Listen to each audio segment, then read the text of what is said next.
Jaya Radha Madhava Kunja Bihari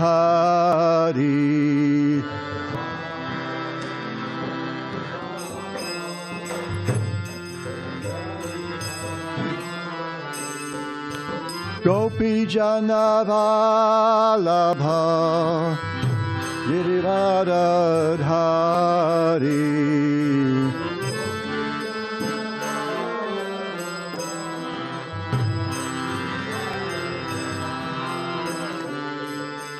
Gopi Jana Vallabha Girivardhari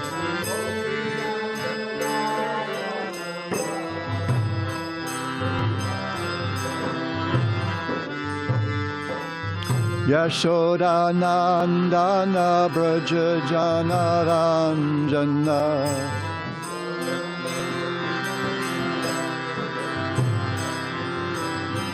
Yashoda Nandana Braja Janaranjana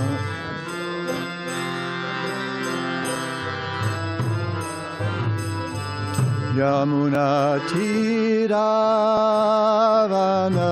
Chari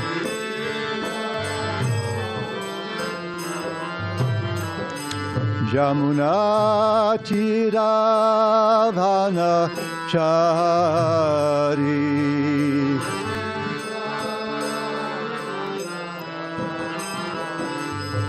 Jaya Radha Madhava Kunja Bihari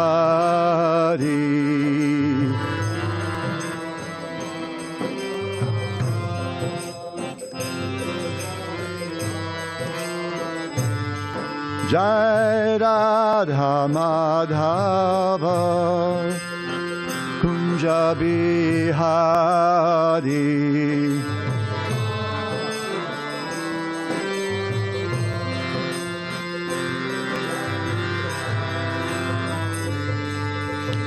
Gopi Jana Vallabha Girivardhari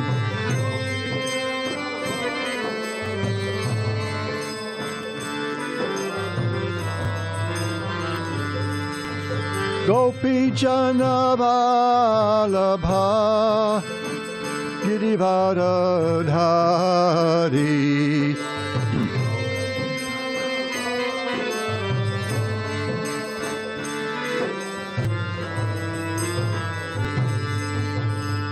Yashoda Nandana Braja Janaranjana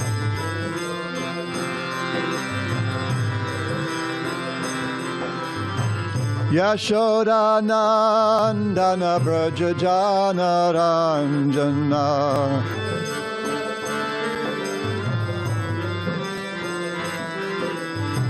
Yashoda Nandana Braja Janaranjana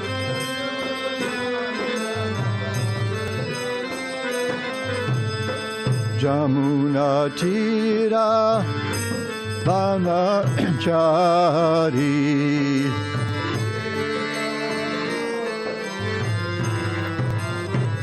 Jamuna Tira Vanachari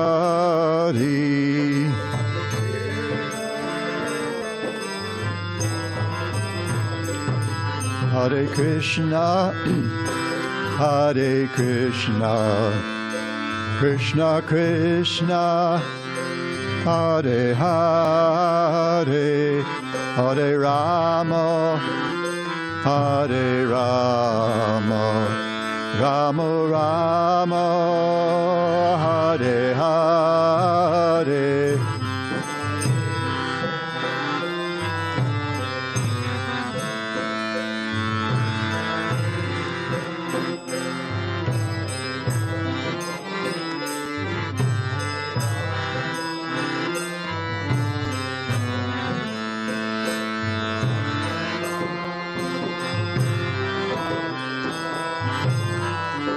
Hare Krishna, Hare Krishna, Krishna Krishna, Hare Hare, Hare Rama, Hare Rama, Rama Rama, Hare Hare.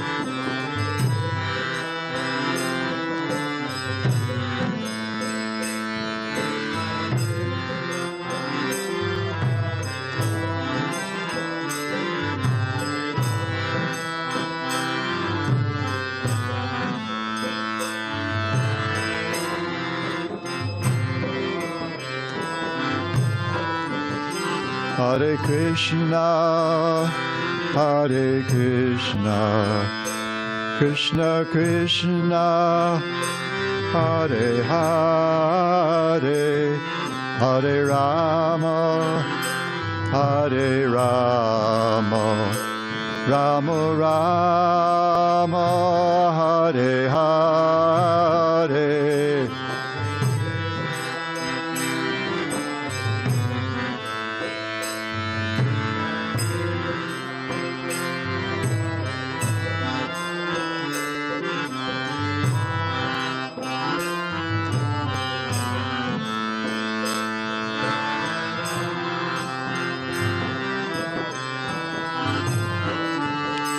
Hare Krishna, Hare Krishna, Krishna Krishna, Hare Hare, Hare Rama, Hare Rama, Rama Rama, Hare Hare.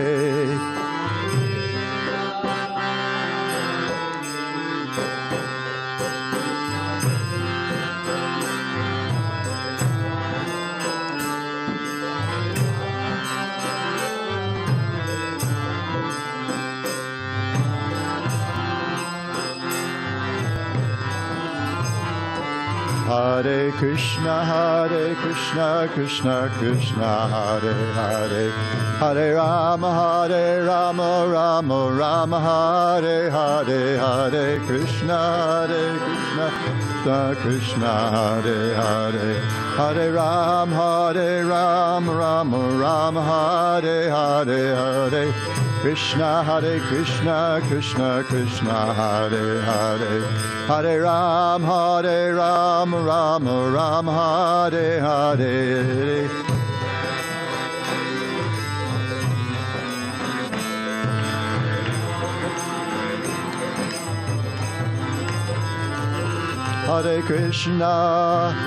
Hare Krishna, Krishna Krishna, Hare Hare, Hare Rama, Rama Rama, Hare Hare.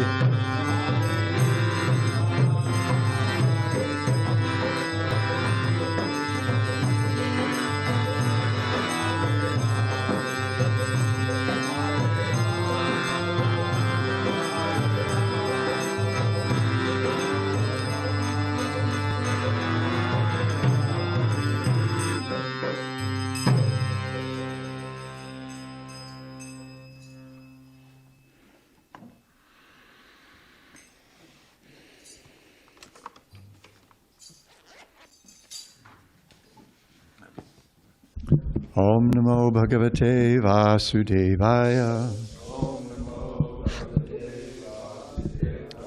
Thank you. Om Namo Bhagavate Vasudevaya. Om Namo Bhagavate Vasudevaya.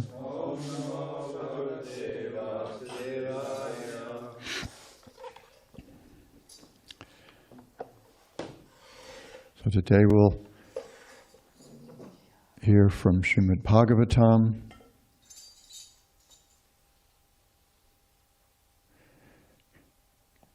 Canto 7, Chapter 7, Text 16.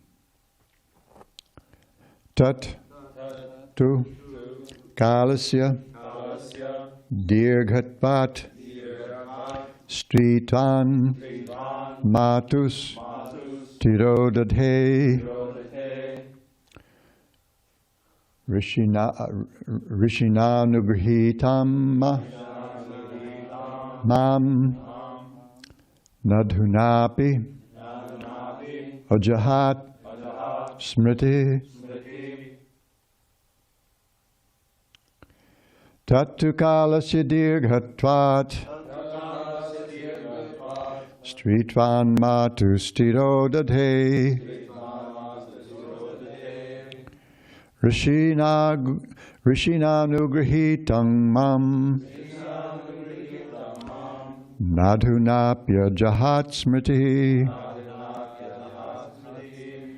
Tattu kalasya dirgatvat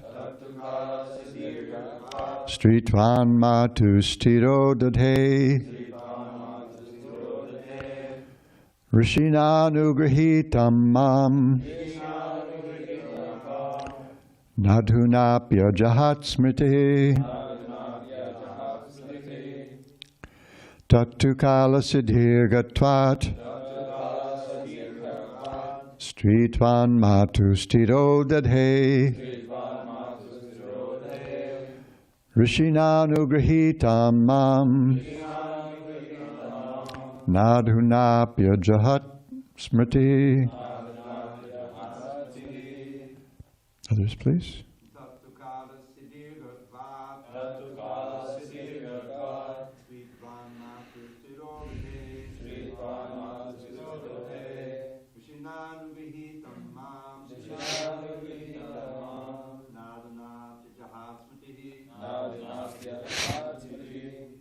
Tattu kalasya dirgatvat Stritvan matus tirodadhe Rishinanugrahitam mam Nadhunapya jahat smriti Tattu kalasya dirgatvat Stritvan matus tirodadhe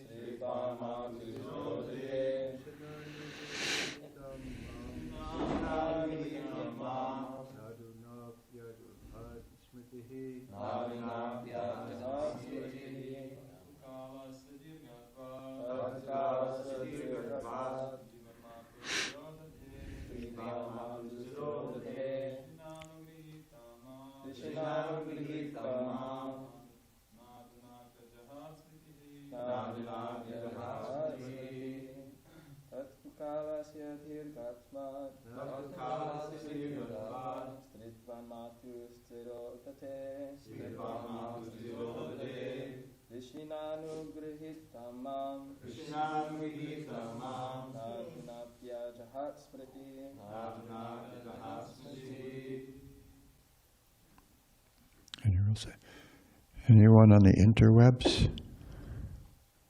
Tattu kalasya dirgatvat Stritvan matus tirodadhe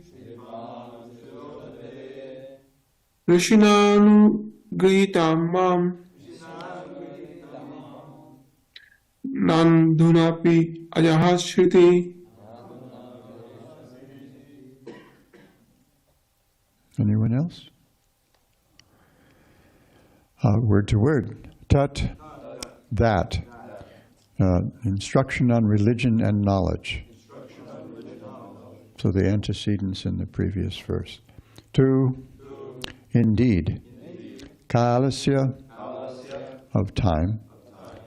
Dirghatvat, because of the longness.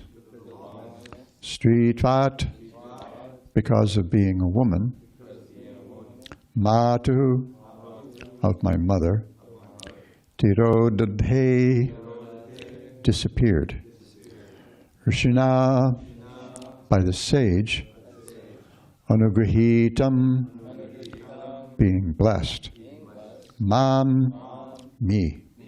Na, not. Adhuna, today. Api, even. Ajahat, left. Smriti, the memory of Narada Muni's instructions. Translation and purport by His Divine Grace, A.C. Bhaktivedanta Swami Prabhupada.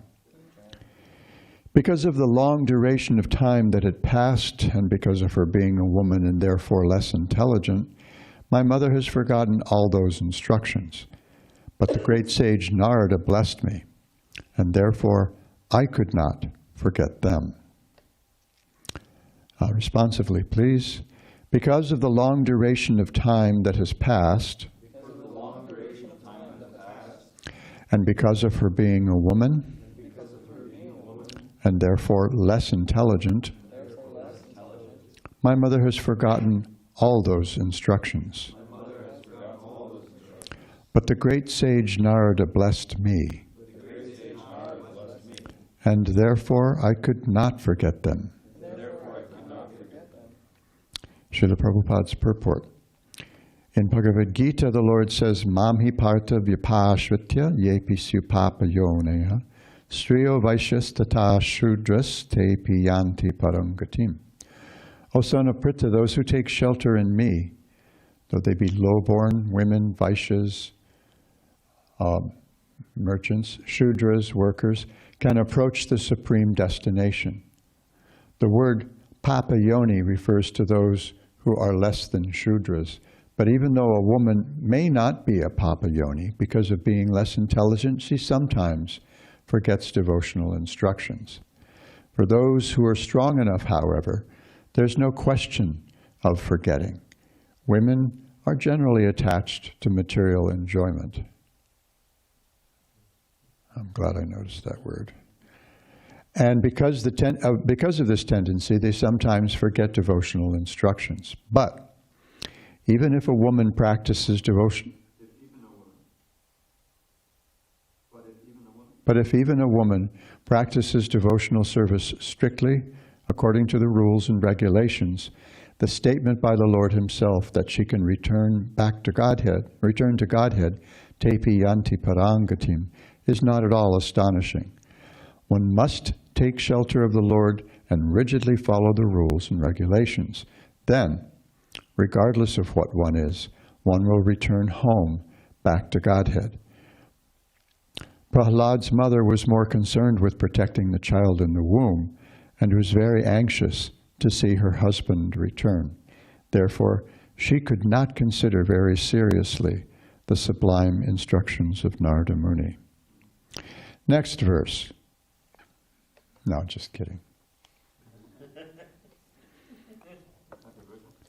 Om Jnanatimirandhasya Jnananjana Shalakaya Chakshurun Militang Jena Tasmai Shri Gurave Namaha Mukhaṁ Karoti Vachalam Pangum Langhayate Girim Jatkripa Tamahang Bande Shri Gurun Dinataranam Shri Chaitanya Manobhishtam Sthapitam Yena Bhutale Svayam Rupa Kadamahyam Dadati Svapadantikam Nama Om Vishnu Padaya Krishna Preshtaya Bhutale Srimate Bhaktivedanta Swaminiti Namine Namaste Saraswati Deve Gauravani Pracharine Nirvishesha Shunyavadi Paschatide Shatarine Vanchakalpatarubhyascha Kripa Sindhubhya Evacha Patitanam Pavanebhyo Vaishnavebhyo Namo Namah. Tattukalasya dirgatvat stritvan matustiro dathe rishina nugrahitam mam nadhunapya jahat smriti.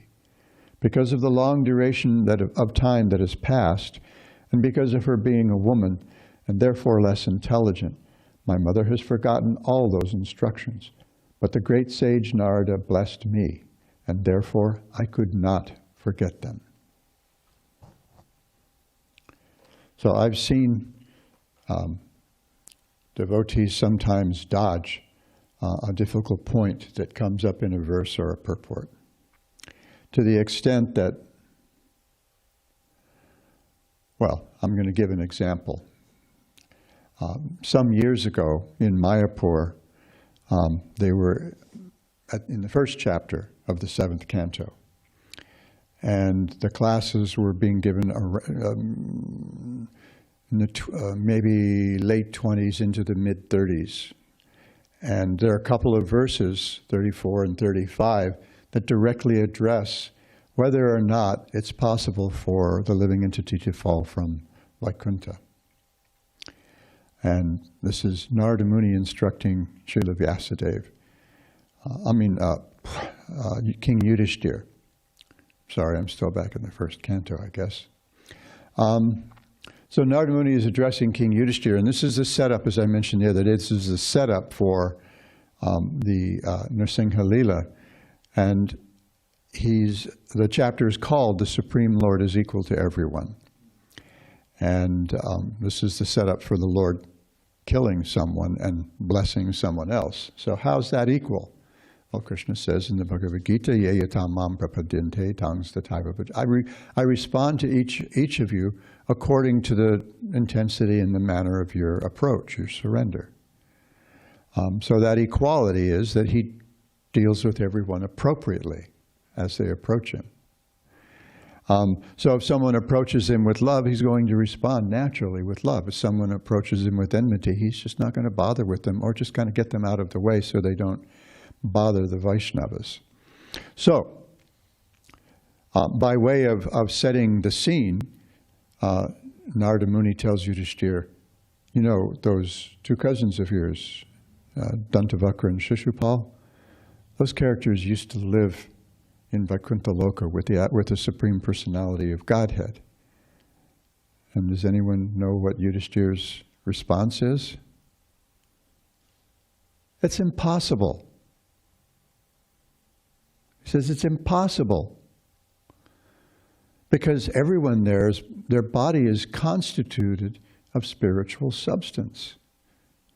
He says it's impossible to fall down. And Narada Muni actually says, that's true. However, here's a special circumstance. And in his purport to verse 35, in the first paragraph to the purport to verse 35, Srila Prabhupada explains that this is a special thing, just as the Lord himself explains in the third canto when he tries to calm the fears of the four Kumaras, who are thinking, oh, holy cow, these guys, they were just rude, a little rude to us. And we're not even devotees. But we actually cursed pure devotees of Krishna. These guys, they were a little rude to us, so they have to spend 3 lifetimes in the material. What is our fate? And the Lord assuaged their fears by saying, don't worry about this. This is all a big setup. This never happens. This is just a setup because they had a desire. They know these are my intimate servants, and they know that I sometimes have a desire to exhibit my vira rasa, mix it up with somebody. And there's no one here in Vaikuntha who's going to do that, because everybody's like, oh, we're not worthy, and it's all Aishwarya, they're all worshiping the Lord in his Aishwarya, so they're full of awe and reverence. So in order to satisfy their desire, to satisfy my desire, I'm making this special arrangement. And then, in that first purport, Srila Prabhupada also explains that this is a special circumstance. And then in the last sentence of that first paragraph, and this is a PowerPoint in a paragraph. I'm telling you, this is a writing teacher with a little authority. This is a PowerPoint in a paragraph. And so in that last sentence, Srila Prabhupada, he explains that this is a big setup, and he says, otherwise it is a fact that no one falls from Vaikuntha or the spiritual world. He says the same thing in a purport back in the third canto, and he says the same thing pretty consistently in his purports in his books, pretty consistently, not 100% consistently. However, when one prominent, well-regarded, even by me, devotee addressed text 35, she read through the purport sentence by sentence, or at least that first paragraph sentence by sentence, and interrupted 3, maybe 4 times to tell stories about how Srila Prabhupada talked about falling from the spiritual world, and then skipped that last sentence, whether deliberately to avoid hellfire and brimstone, having the roof fall in on her or something like that. Or inadvertently, I can't say, because she was like going back and forth between what was in the purport and these stories about Srila Prabhupada, in letters or conversations talking about, cautioning. So I've seen devotees dodge difficult passages. I won't. So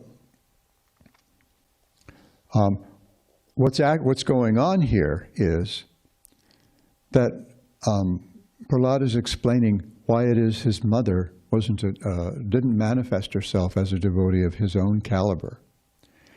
And it's because she was so distracted by protecting her child in the womb that that it really just didn't penetrate her. In other words, she wasn't as eligible as Prahlāda. And Prabhupada interpolates here, and therefore less intelligent, just so that we can kind of understand. Because Vishwanath Chakravarti here's the thing. Srila Prabhupada here is following Vishwanath Chakravarti Thakur and expanding on it a little bit. And because Vishwanath presents a question, a sangshaya, a doubt. But why do we not see bhakti in your mother? Why isn't your mother acting like a pure devotee? Why isn't she preaching to all the ladies in Hiranyakashipu's kingdom? Because she was a woman, and because a long time had passed. And women generally were, especially in that culture, were concerned with other things. Prabhupada says they're more inclined to enjoyment, maybe more inclined to comfort. I've known plenty of women. I've known a lot of men. I'm 76 years old. I've been around a couple times. I've been around the block a couple of times. My experience, sometimes we talk about women being 9 times more lusty because Chanakya Pandit said it or something. My experience is that the men have had more, men in our movement have had more difficulty controlling their senses around women than women have around men. That's just my experience, very limited. I haven't been around the devotee world that much. I'm kind of a provincial guy. Spent a few months in LA when I was a brahmachari just before I got married. Spent some time here, a few years here, but mostly I've been in Hawaii, a little island in the middle of the ocean. But my experience has been, my limited personal experience has been, that the men have had more difficulty with controlling their behavior around sex than the women. That doesn't mean women, don't enjoy it or anything like that. It's just that, this is my observation. Prabhupada says women are generally attached to material enjoyment, especially when a woman is married and has children. It's very important that things be safe and comfortable for themselves and their kids. And they like to make things nice and comfortable for the husband too, who generally doesn't object. He likes it when he comes home. Hi, honey, I'm home.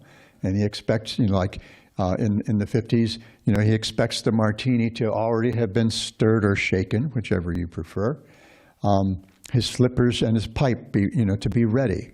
And dinner to be ready to serve in another 30 or 40 minutes. After he watches the news or something. And after all, he works very hard to provide for his wife and his family, and he also enjoys those comforts. He may have his man cave or his den or his study, whatever you want to call it, with his big screens TV where he watches, some kind of financial shows or sports or whatever.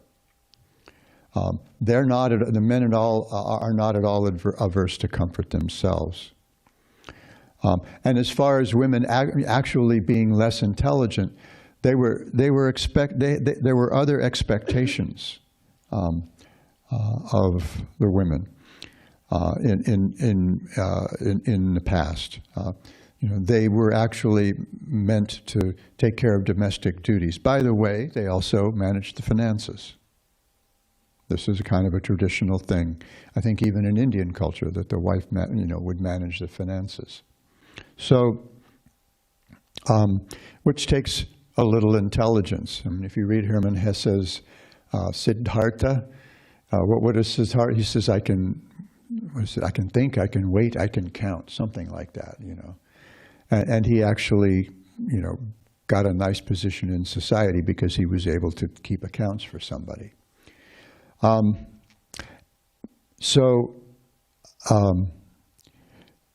What's really being addressed here is her eligibility for bhakti. And if we look in the Nectar of Devotion and the Bhakti Rasamrita Sindhu, which I will, we'll see. Let's take a look at Chapter 3. Chapter 3 is titled, Eligibility of the Candidate for Accepting Devotional Service. So, Srila Prabhupada writes, on account of his association with Mahatmas, or great souls, 100% engaged in the devotional service of the Lord, one may attain a little bit of attraction for Krishna. But at the same time, one may remain very much attached to fruitive activities and material sense enjoyment and not be prepared to undergo the different types of renunciation. Such a person, if he has unflinching attraction to Krishna, becomes an eligible candidate for discharging devotional service. This attraction for Krishna consciousness in association with pure devotees is the sign of great fortune. The word that's given in the Bhagavatam is Atibhagya. Ati is an intensifier. It can be translated as very much or too much, excessively. So Atibhagya means like crazy fortunate, beyond fortunate. If, somebody may joke, well, I actually found myself listening with some attention and regard to the devotees today. I'm very lucky. Maybe I ought to go down to the 7-Eleven and get a handful of lottery tickets or something. Very fortunate. This is such a great fortune. Brahmanda, how fortunate? Brahmanda Brahmite Kona Bhagyavana Jeev, Guru Krishna Prasade Pai Bhakti Lata Beach. After wandering throughout the cosmos, not just through different bodies, but through different universes, for God only knows, literally, God only knows how long.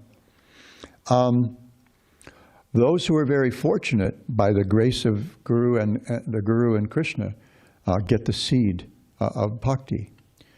And sometimes it's been compared to, a log in the ocean that may eventually wash up to shore. Or I think I heard Prabhupada give the example once of a turtle swimming in the ocean. So Honu's out there in the Pacific Ocean, the biggest ocean in the world. And she comes up for air, and when she comes up this time, there's a board floating in the ocean, and it's got a big knothole in it. And her head happens to come up through the knothole. That's how rare it is to get this kind of good fortune. So Kayadhu, her good fortune was that she happened to be carrying Prahlāda Mahārāja in his womb, who became the real object of Narada Muni's mercy. And she was, in a sense, an innocent bystander. I mean, she certainly received Narada Muni's mercy by his giving her protection. But why did he give her protection? Because they were going to kill her to kill Prahlāda. And so perhaps because she was otherwise occupied, and Srila Rupa Goswami goes on in the Bhakti Rasamrita Sindhu, Srila Prabhupada shares this with us in Chapter 3, that there are different degrees of eligibility based on different conditions. But essentially, the real qualification for receiving bhakti, the real qualification for receiving these instructions is faith. It's faith in faith in the scriptures, faith in the instruction of the spiritual master. And later, what am I looking for? Oh, where did it go?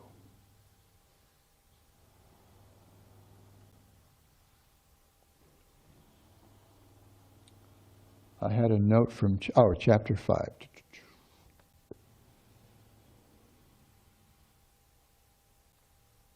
Oh, here we go. So later in chapter 5 of the Nectar of Devotion, Srila Prabhupada cites Rupa Goswami as saying, says, Srila Rupa Goswami mentions herein that every man has the birthright to accept devotional service. Someone might, and become Krishna conscious. Someone might point out that the word there is man. Exactly. So this is this was a convention in the English language until maybe 35, 40 years ago. That no one questioned that when we said man, mankind, that we also, if it was being used in a sort of generic way, that women were also included. It meant people. Now, this has become a more sensitive topic in the last few decades. So people are more careful about using what appear to be, kind of generic pronouns. What have come to seem to be gender-specific pronouns for generic situations. And also this word man. Now people like to use human or humankind. And this is something that I wrote an article about this for the BBT website. They used to have a page called Tough Ones. Passages in Srila Prabhupada's lectures or books especially that created some kind of controversy. And so I wrote an article at Jayadvaita Maharaj's request addressing what appears to be sexist language in Srila Prabhupada's speech and writing. And so this was so common that even, as I point out, even iconic feminist writers used this kind of language. And I cite two examples. One, a couple hundred years old, and people might shrug it off. Oh, it's a little over 100, 200 and some odd years old. And this is Mary Wollstonecraft, whom is considered by many to be the mother of modern feminism. She was the mother of Mary Wollstonecraft Shelley, who wrote Frankenstein, or a modern Prometheus, one of the great horror stories. And actually that was written as a part of a game, kind of a contest among a bunch of the romantic authors. Somebody said, well, let's write a horror story, and let's see who can write the scariest horror story. She won. We don't know about the other stories, but people are still reading and making movie versions of Mary. So this is Mary Wollstonecraft. She and her husband were very radical back in the 18th century. And this is in her landmark essay, Vindication of the Rights of Women. In what does man's preeminence over the brute creation exist? The answer is clear, is as clear as that half is less than a whole in reason. So she uses man there. And even more recently, Virginia Woolf, who wasn't, she was a very strong advocate of women's rights. Here she uses a generic pronoun. Every secret of a writer's soul, every experience of his life, every quality of his mind is written large in his works. And she's certainly including women among writers, because she's very famous for having written an essay called A Room of One's Own. What she's saying is that all we need to be able to see that women can also write as well as men is that they have some money and a room of one's, that a woman should have some money and a room of one's own. So back to Srila Prabhupada. This is just me showing off, I guess. I wrote something about this. He has given many evidences from many scriptures, and he has especially quoted one passage from Padma Purana, wherein the sage Vashishta tells King Dilipa, "My dear king, everyone has a right to execute devotional service, just as he has a right to take early bath in the month of Magh." This was a running joke among brahmacharis back when I was young. We would well, when I was at the temple in Honolulu, the brahmacharis, all we had was a half bathroom available to us. So, that was just a toilet and a sink. So for bathing, we used the garden hose, and we ran the garden hose up onto this, and we kind of like made a level space on the hill back behind the temple where there were lots of trees growing. Put a pallet there and ran the garden hose up there, and we would take a bath with the garden hose. Now you're thinking, and that was pretty austere. Maybe not so much in July or September, when the high when the temperature, a high temperature is like 85, 86, 87, maybe even 88 if we can survive something that hot. And maybe it's 72 degrees when we get up at 3:30, 4 o'clock in the morning. So maybe not so bad. But I'll tell you, in winter, sometimes it gets down to 61. As it did a few weeks ago. I remember seeing on Facebook my friend Kalachandji, the younger brother of my godbrother Tamal Krishna Goswami, wrote that in Davenport, Iowa, it was 14 below. And I said, I know, I get it. It's 61 here this morning. I don't think anybody appreciated the joke. Maybe Kalachandji did, and his wife, Shraddhanjali, but I don't think anybody else really thought it was that funny.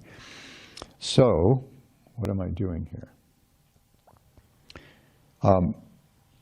And then, so we see this latter section. This is, Rupa Goswami really kind of emphasizes this when he's talking about eligibility. Here we've gone through the Uttama, Madhyama, and Kanishta classes of eligibility. And then he's talked about the four kinds of pious people who might, if they're very fortunate, be able to receive bhakti in their hearts. And long discussion of that, especially in the commentaries of Jiva Goswami and Vishwanath Chakravarti Thakur. And then Rupa Goswami says, furthermore, the following should be understood. The scriptures say that any human being is qualified for bhakti, just as everyone is qualified to take a bath during the month of Magh. Vashishta, while speaking to the king, has given that example concerning the Lord. And then he cites the Padma Purana. And that's all we have.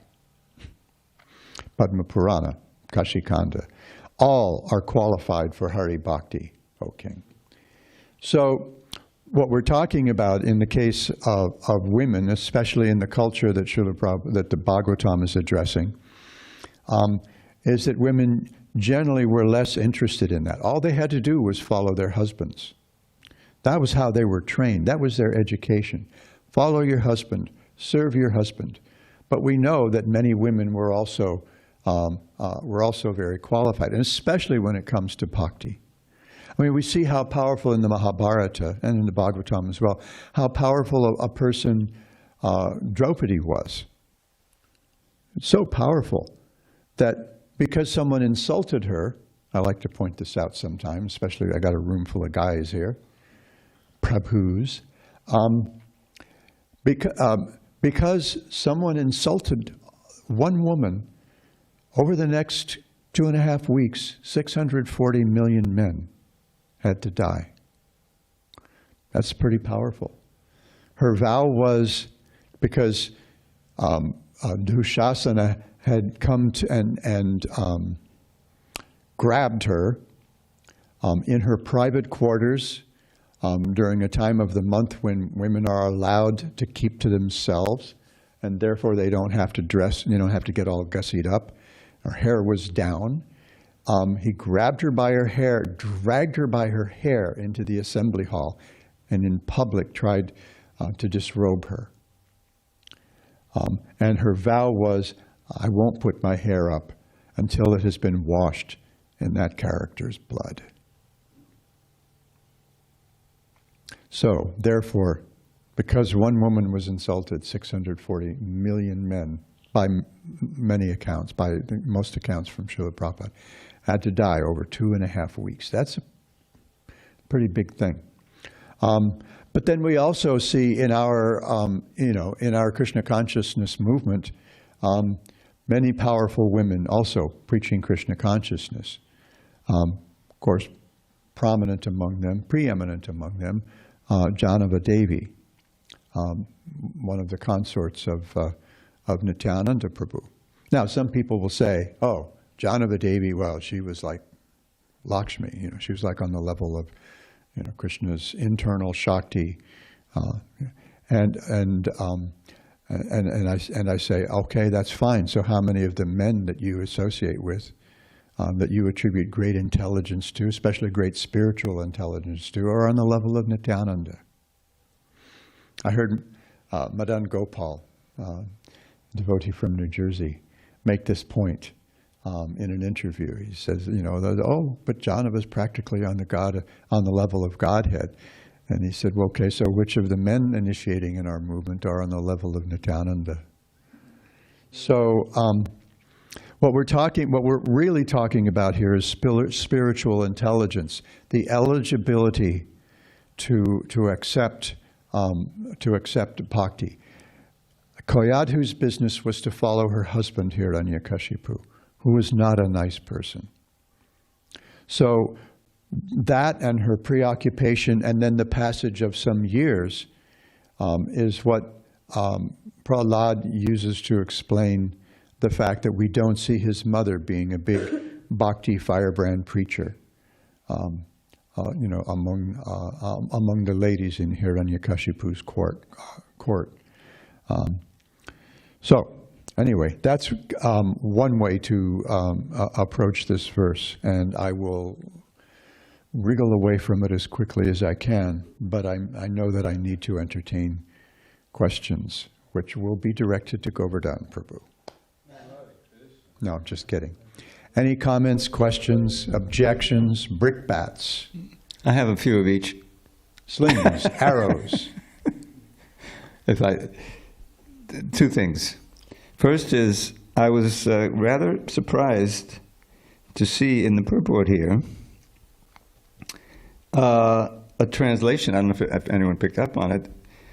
This translation of Mami Partavibhashitya is not what you will find in the Bhagavad Gitas that have been printed up until now. What you find there, and maybe you can pick up on it, is, and let me just, I got everything queued up here. I'm reading right from the millions that have been printed. O son of Pita, this is Mami Partavibhashitya. O son of Pita, those who take shelter in me, though they be of lower birth, women, Vaishyas, merchants, and Shudras, workers, can attain the supreme destination. So that lumps it. There's one major category and then three subcategories. So the women are of lower birth, Vaishyas of lower birth, like that.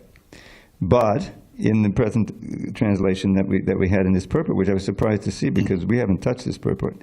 O son of Pita, those who take shelter in me, though they be lowborn, and then another category, women, Vaishyas or Shudras, workers, can approach the supreme destination, which is actually closer to what Prabhupada actually dictated and what Baladev has. Is this because if you look in the Sanskrit, you've got Papayoni. Papayoni is the first category. All right, Mami Yepi Papayonia, Striyo, Vaishyas, Tata Shudras. Now you can take it grammatically.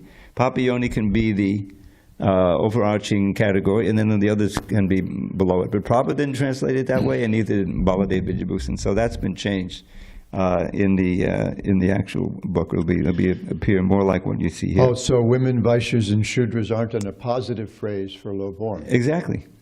And I remember hearing in 1996, one of the NPR's programs that I would listen to called Talk of the Nation. It's like one of those programs that they started having public service programs, public affairs programs, I guess they call them, on NPR, and they started playing them instead of classical music on KPBS. They had 1 month in 1996, which was, interestingly, the anniversary of the establishment of ISKCON, 30th anniversary of the establishment of the incorporation of the International Society for Krishna Consciousness. They had a series on scriptures from the great religions of the world, and one of the episodes addressed Bhagavad Gita, and there were two guest speakers. One was Vasudha Narayanan, a Sanskrit professor, a Sanskrit and Religious Studies professor at the University of Florida. She's been the teacher for many devotees who've gone through the University of Florida. Sri Vaishnava lady, very nice, very favorable to devotees. And the other guest speaker was a gentleman named Howard Resnick. And I don't remember whether he had already completed his PhD in Sanskrit studies at Harvard or not. I don't remember. But he was brought on as an expert in the Bhagavad Gita. You're not going to tell him who that is. Dr. Howard Resnick, and don't forget the PhD part, is our own His Holiness Hridayananda Das Goswami. And Hridayananda Maharaj made that exact point. Oh, about this verse? Yeah. I'm not kidding. That, and so the way he would have presented this is just the way we have here.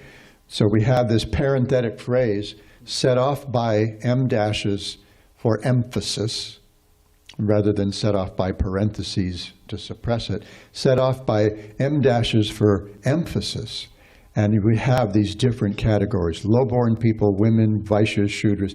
In other words, people who we ordinarily wouldn't have thought particularly eligible for higher knowledge. And there's this whole group, and women are included among them because their education was simply to serve a husband. So they were taught to cook and to clean and to raise kids and to keep the accounts and take care of their husband and all those things, and not necessarily to learn diplomacy or learn the intricacies of the Vedas. They couldn't be taught the intricacies of the Vedas because they didn't get second birth. They shared the status of their husband, but they didn't get that initiation themselves. Now, also, what I meant to bring up was here Srila Prabhupada seems to make this point, but how did Srila Prabhupada behave with women, especially women who showed some interest in Krishna consciousness? He was so affectionate. He was so affectionate, and he gave them so much responsibility. He used to point out that the sannyasis and brahmacharis who went to London in the 30s, sent by Srila Bhaktisiddhanta Saraswati and supported by the lifeblood of the Gaudiya Math for a couple of years, they didn't show much results. They extended initiation to a couple of ladies, unmarried ladies, the Botel sisters, and they brought back a couple of German men, one who took initiation and one who was an aristocrat and showed some interest. And that's about the extent of it. But Srila Prabhupada said, I sent 3 families, 3 householder couples, including one couple with a baby, an infant, to London, and they blew the roof off the place. Krishna chant startles London. Jamuna used to like to share that. Krishna chant startles London. And Srila Prabhupada was so appreciative of Jamuna and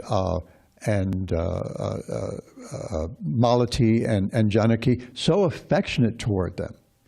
And we see these pictures of Prabhupada joking with Janaki and Prabhupada joking with each other in the airport. He's sitting there with his plane ticket, and she snatched his ticket. Now you can't go. Just like when we have guests, I sometimes will make a joke that with my mystic power, I'm canceling the flight that you're leaving on tomorrow morning. I have no mystic power.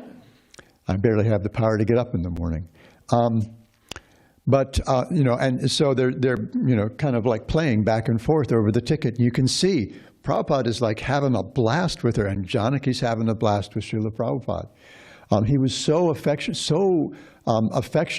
and appreciative of all of Malati's service, not just the so apparently domestic service that he offered her that she offered him when they were in India, but the powerful service she did of establishing Krishna consciousness in first in San Francisco, right?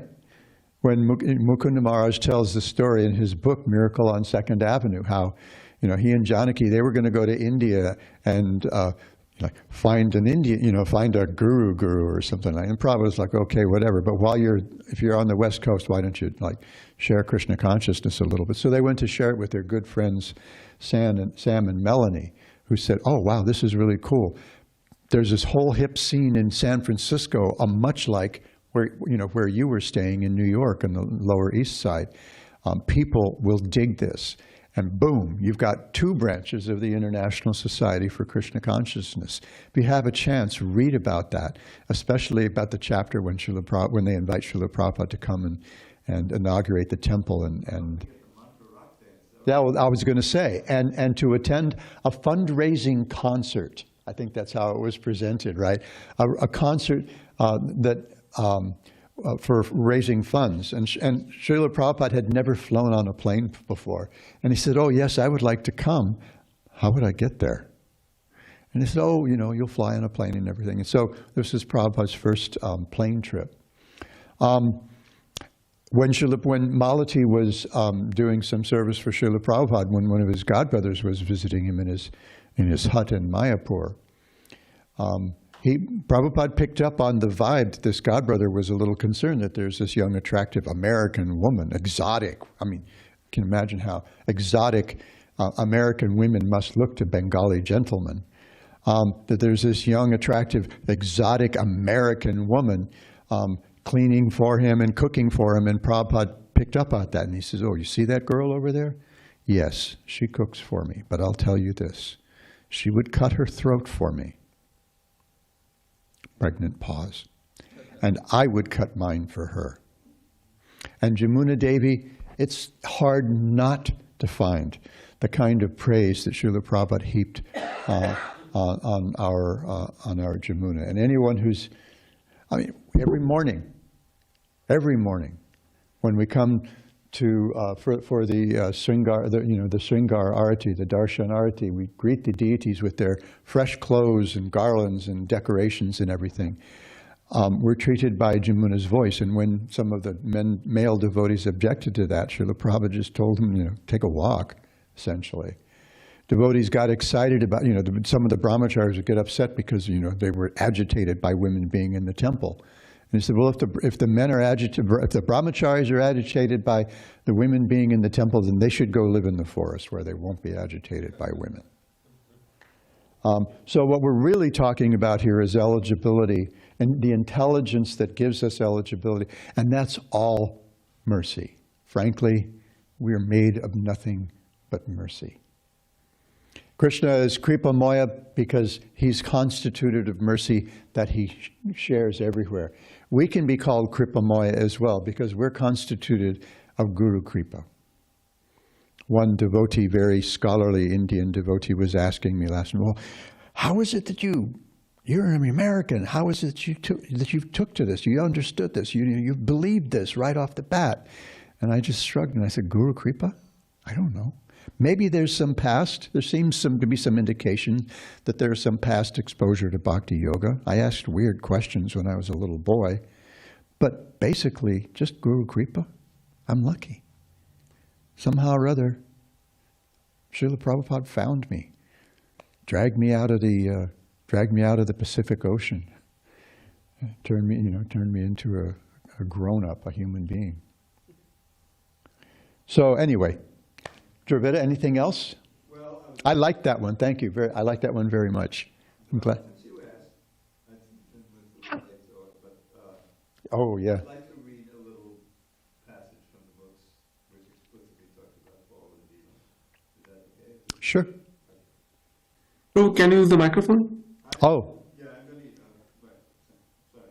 All right. So there's a lot of history in this verse too, so I won't get into all that, but We can accommodate this because I brought it up. Exactly. So this is the very beginning of Sanatana Goswami's instructions to Lord Chaitanya's instruction to Sanatana Goswami in the 20th chapter of the Madhya Lila. Just a few verses after the iconic verse, Jivera Swarupa Krishna Nityadas Jivera Tatastas Shakti Veda Veda Prakash. And I chanted both lines because that second line begins with a very important concept, which is part of the Swarup, Jivera Krishnera Tatastas Shakti, that we are the marginal energy, and we always remain the marginal energy. Jayadvaita Das, I think he was a Bhakta at that point, he wanted to write Prabhupada and ask if we're always part of the marginal energy, but he was too shy, and so he asked Rai Rama to write him and ask him, and Prabhupada said, yes, whether we're in the spiritual world or in the material, we are marginal. So this verse that I'm going to read is a few verses later, and it's fairly famous. Krishna Bhuli se jeev anare bahimukha ata eva maya tare deha sangsara dukkha. Forgetting Krishna, the living entity has been attracted by the external feature from time immemorial. Now that's a little controversial because the word is anadi. It seems to be beginningless. Prabhupada explains it in the purport. Therefore, the illusory energy, Maya, gives him all kinds of misery in his material existence. Purport. When the living entity forgets his constitutional position as an eternal servant of Krishna, he is immediately entrapped by the illusory external energy. The living entity is originally part and parcel of Krishna and is therefore the superior energy of Krishna. He is endowed with inconceivable, minute energy that works inconceivably within the body. However, the living entity, forgetting his position, is situated in material energy. The living entity is called the marginal energy because by nature he is spiritual, but by forgetfulness he is situated in the material energy. Thus he has the power to live either in the material energy or in the spiritual energy, and for this reason he is called marginal. Being in the marginal position, he is sometimes attracted by the external illusory energy, and this is the beginning of his material life. When he enters the material energy, he is subjected to the threefold time measurement, past, present, future. Past, present, future belong only to the material world. They do not exist in the spiritual world. The living entity is eternal, and he existed before the creation of this material world. Unfortunately, he has forgotten his relationship with Krishna. The living entity's forgetfulness is described herein as anadi, which indicates that it has existed since time immemorial. One should understand that due to his desire to enjoy himself in competition with Krishna, the living entity comes into the material existence.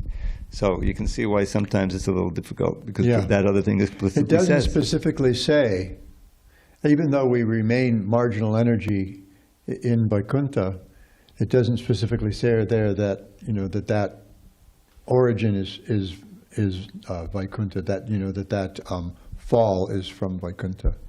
I know, spiritual world. Well, he says, but anyway, the origin. I don't think the origin of the jiva is directly addressed in that purport either. But it's a good there exactly. Karma is anadi. That's a whole huge topic. So, if we're intelligent, we may be able, if we're intelligent enough, we may be able to try to find ways to accommodate things that seem contradictory. After all, that is the nature of Bhagavan, that all contradictory things become reconciled in him, according to Jiva Goswami at the end of his Bhagavat Sandarbha. It's a big topic. I hadn't seen this verse coming. I think I had probably forgotten this verse was there, and when I opened my iPad this morning, I thought maybe I could get a migraine real fast. Thank you all so much for your indulgence. Grantaraja Srimad Bhagavatam ki jai. Gaur Bhakta Vrinda ki jai. Vaishnava and Vaishnavi ki jai.